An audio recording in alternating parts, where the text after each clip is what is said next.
महागठबंधन की बात करते हैं, लेकिन जब महागठबंधन का नाम आता है ना, तो सिर्फ और सिर्फ राजद का नाम लीजिएगा ना तो महागठबंधन बन जाता है। इनके दल में जो लोग हैं ना, इनके गठबंधन में जो लोग हैं वो कमजोर हैं, वो डरते हैं कि भाई थोड़ा सा इधर उधर करेंगे तो दिक्कत हो जाएगा। तीनों उम्मीदवार राजद का होता है, जिसकी वजह से महागठबंधन में जो दल है वो नाराज हो चुका है। वामपंथी दल पूरा नाराज है। राजद जो है वो तो सिर्फ अपने बारे में सोचता है। जो भी उपचुनाव हो, जो भी राज्यसभा का चुनाव हो, जो भी एमएलसी का चुनाव हो, सिर्फ और सिर्फ राजद को फायदा हो। मतलब ये सही है, ये सही है। उपचुनाव हो तो कांग्रेस को साइड कर दीजिए और एमएलसी चुनाव हो तो वामपंथी दल को साइड कर दीजिए। और जब फायदा दिखता है ना तेजस्वी यादव को और राजद को, खास करके ये राजद जो पार्टी है ना, इसको जहां फायदा दिखता है ना वहीं लोगों को सटाती है। जीतन राम मांझी ये तीसरी बार बोल रहे हैं एनडीए में मुखर होके कि हमको सीट दीजिए। क्या इस बार भी आश्वासन मिलेगा? आश्वासन ही मिलेगा। भाजपा छोड़ेगी नहीं है, जदयू क्यों छोड़ेगी भाई? तो नीतीश कुमार फिर से क्या अपना सीट छोड़ दे? मतलब नीतीश कुमार दानी पुरुष बन जाए, हर बार दान नीतीश कुमार करेंगे, भाजपा नहीं करेगी हर बार। मतलब नीतीश कुमार जब भी देने की बारी आए तो नीतीश कुमार दे दीजिए और लेने की बारी आई तो भाजपा ले लेगी। नमस्कार, प्रणाम, मेरा नाम है विशाल और हमारे साथ मौजूद है हमारे सहयोगी शशांक पांडे। बिहार की राजनीति अभी आप देख ही रहे हैं और ऊपर जो हमारा थंब दिया है उससे आप समझ ही रहे होंगे कि किस पर हम आज बात करने जा रहे हैं। जहां एक तरफ देखिए महागठबंधन में खटपट चल रही है, महागठबंधन की तरफ से राजद ने, सिर्फ राजद ने, मैं बात इसीलिए कह रहा हूँ कि राष्ट्रीय जनता दल ने विधान परिषद के सीटों का जो ऐलान किया है सिर्फ अपने उम्मीदवारों का ऐलान किया है। उसमें ना तो माले हैं ना तो कांग्रेस है। ऐसे में देखिए माले ने साफ तौर पे कह दिया है कि ये तो मनमानी हो गया है, ऐसे काम नहीं चलेगा। अब एनडीए की बात करते हैं। एनडीए में भी देखिए अकुलाहट तेज हो गई है, अब टेंशन बढ़ती नजर आ रही है। जिस तरीके से मांझी 4 विधायक के साथ सरकार में है लेकिन मांझी को उसके बाद कुछ मिला नहीं है, ऐसे में मांझी की टेंशन बढ़ने वाली है। उनकी जो है परीक्षा अब शुरू हो गई है। तमाम बात पर चर्चा करेंगे। हमारे साथ शशांक पांडे हैं। शशांक जी, आपका क्या राय है, बताइए। अब मांझी को तो कुछ मिलने वाला है कि नहीं? पहले बात कर लेते हैं राजद की। महागठबंधन की बात करते हैं, लेकिन जब महागठबंधन का नाम आता है ना तो सिर्फ और सिर्फ राजद का नाम लीजिएगा ना तो महागठबंधन बन जाता है। बिल्कुल। सिर्फ राजद अब ये दिखाने लगा है कि सिर्फ महागठबंधन में एक ही दल है और वो है राजद जी। मतलब कि उपचुनाव में आप ही का कैंडिडेट हो, राज्यसभा में आप ही का कैंडिडेट जाए, स्थानीय निकाय कोटे से चुनाव हो तो आप ही का कैंडिडेट जाए। और इस बार जब विधानसभा के निकाय से जब कोटा से चुनाव जो हो रहा है, 7 सीट पर जो चुनाव हो रहा है, 7 सीट जो खाली हुआ है उस पर भी आप ही का कैंडिडेट जाए, ये तो मनमानी है। सही बात है। और सबसे बड़ी बात है, इनके दल में जो लोग हैं ना, इनके गठबंधन में जो लोग हैं वो कमजोर हैं, वो डरते हैं कि भाई थोड़ा सा इधर उधर करेंगे तो दिक्कत हो जाएगा। अरे कौन से आप सरकार में बैठे हुए हैं कि सरकार गिर जाएगी आपके न रहने और रहने से? तेजस्वी यादव को भी पता है, कांग्रेस ने मनमानी किया ना, तेजस्वी यादव ने साइड कर दिया कांग्रेस को। आपको याद है ना उपचुनाव में? जी। उपचुनाव में जो हुआ वो सबके सामने था। जी। तारापुर और कुशेश्वर स्थान में जो हुआ, जी, दोनों जगह पर राजद ने अपना कैंडिडेट उतार दिया। बिल्कुल।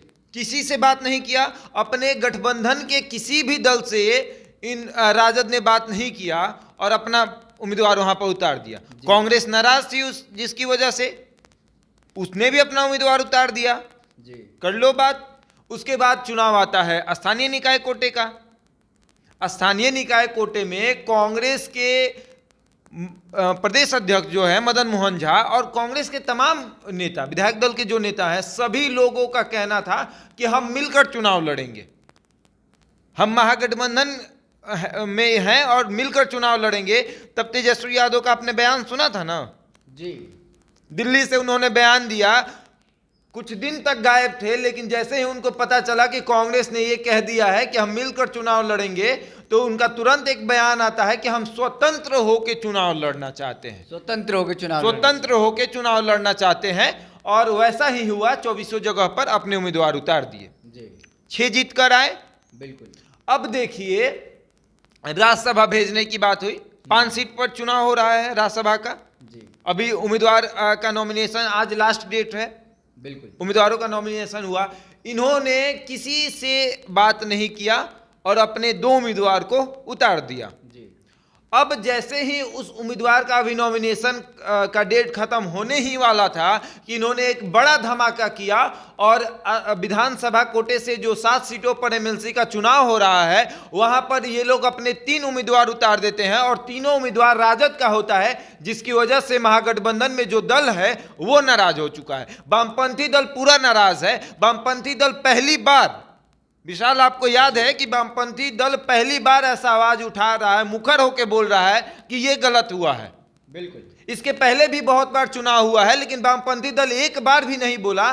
तो ऐसे में राजद को, तेजस्वी यादव को, लालू प्रसाद यादव को सोचना चाहिए कि वैसे वामपंथी दलों को हम साइड करके क्या हासिल कर लेंगे। जी। 3 सीट आपको मिला, वो भी फ्री का मिला, वो आपका था ही नहीं।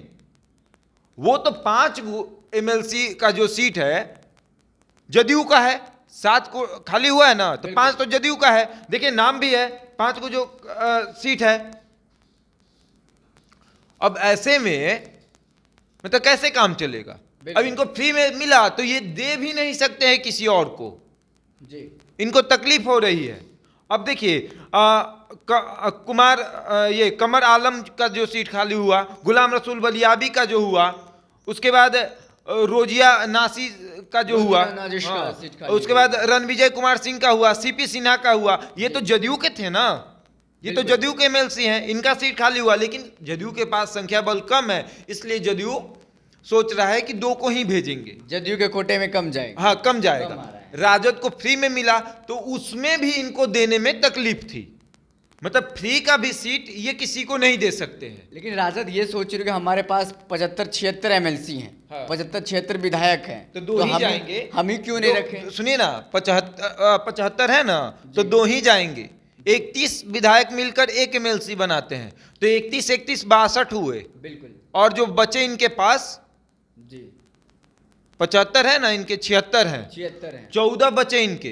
तो 14 बचे तो 14 में ही भेज देंगे एमएलसी, नहीं भेज पाएंगे। इनको मदद लेने पड़ेगा, या तो कांग्रेस मदद करे या तो वामपंथी दल मदद करे। लेकिन राजद जो है वो तो सिर्फ अपने बारे में सोचता है। जो भी उपचुनाव हो, जो भी राज्यसभा का चुनाव हो, जो भी एमएलसी का चुनाव हो, सिर्फ और सिर्फ राजद को फायदा हो। देखिए इसमें क्या सवाल जो और सवाल निकल कर सामने आ रहा है, हो सकता है कि इन्होंने कांग्रेस से बात कर लिया होगा कि हम तीनों पे उतारेंगे, आप मुझे बाहर से समर्थन दे दीजिएगा, या फिर हो सकता है कि ये सीपीआईएमएल को मना ले। मतलब ये सही है, ये सही है। उपचुनाव हो तो कांग्रेस को साइड कर दीजिए और एमएलसी चुनाव हो तो वामपंथी दल को साइड कर दीजिए। और जब फायदा दिखता है ना तेजस्वी यादव को और राजद को, खास करके ये राजद जो पार्टी है ना, इसको जहां फायदा दिखता है ना वहीं लोगों को सटाती है। और सबसे बड़ी बात ये समझिए कि 7 सीट पर एमएलसी का चुनाव हो रहा है, ठीक है, 3 सीट पर इन्होंने अपना कैंडिडेट उतार दिया है।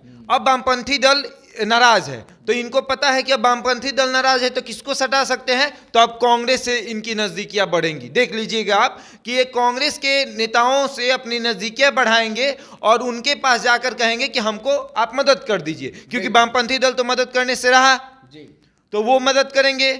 वो 19 विधायक लेके आएंगे तो इनको मदद मिल जाएगा, हो जाएगा, इनका एगो एमएलसी बन जाएगा जी। अब बात करते हैं कि देखिए अब 2 सीट जो था, 5 सीट जदयू का था और 2 सीट बीजेपी और मुकेश सहनी, मतलब वीआईपी।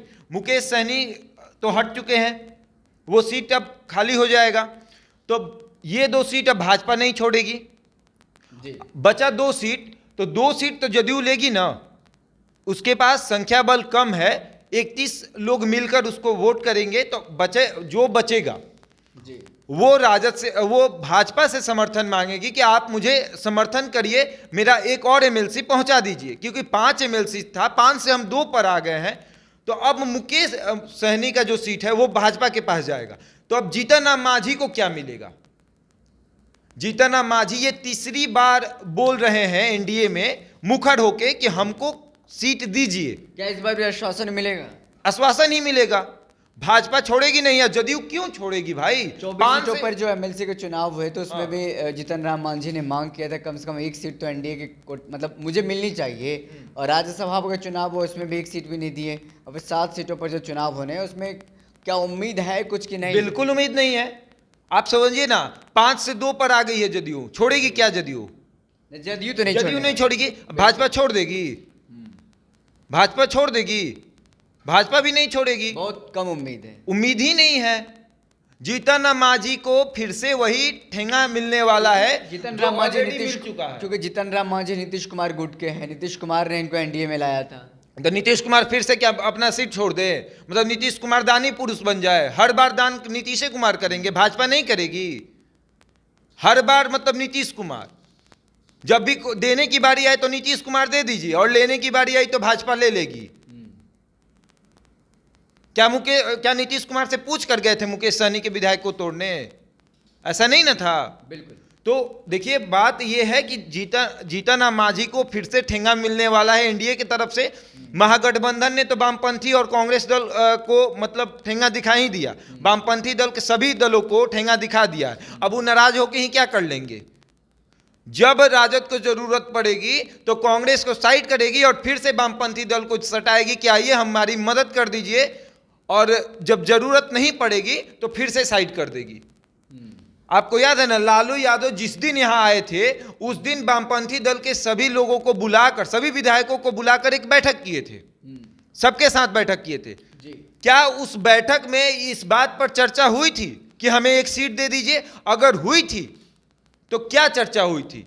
क्या वामपंथी दल को एमएलसी का सीट देने के लिए मना कर दिया गया था, या फिर यह कहकर कि दिया जाएगा? नहीं दिया गया।